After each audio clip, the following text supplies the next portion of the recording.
Il vient ainsi d'accomplir son devoir citoyen pour ce scrutin législatif et communal.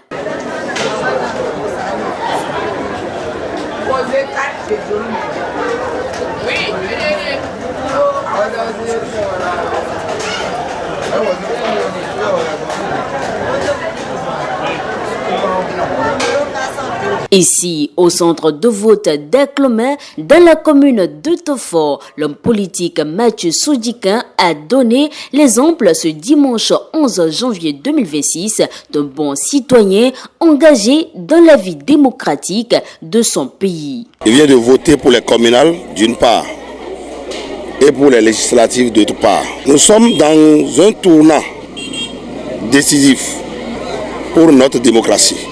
Et j'ai vu une population qui est sortie massivement ici, à Serroué, dans la commune de Tofo, pour accomplir leur devoir civique. C'est un plaisir pour moi. Ça veut dire que le message que nous avions donné à la population, elle a compris. Dans ce centre de vote de l'arrondissement de Serroué, aucun incident n'a été signalé. Dans une ambiance sereine et ordonnée, les électeurs, conscients de l'ampleur de leur suffrage, ont fait le geste utile en toute symbiose, témoignant d'un fort engagement civique. Le candidat salue l'engagement républicain et espère voir son parti tirer son épingle du jeu.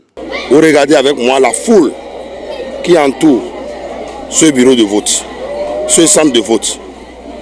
Je crois que ça doit être la même dans les autres centres de vote, dans les autres arrondissements de la commune de Tofo et de la 5e circonscription électorale. Merci à Dieu et merci à la population de Tofo, merci à l'arrondissement, à la population de Serroué, et je leur dis que cette année, Tofo aura son député, Tofo aura un représentant au Parlement et que le meilleur reste à venir. Faut-il le préciser, les grandes tendances de ce scrutin sont prévues pour être connues entre le 12 et le 13 janvier 2026.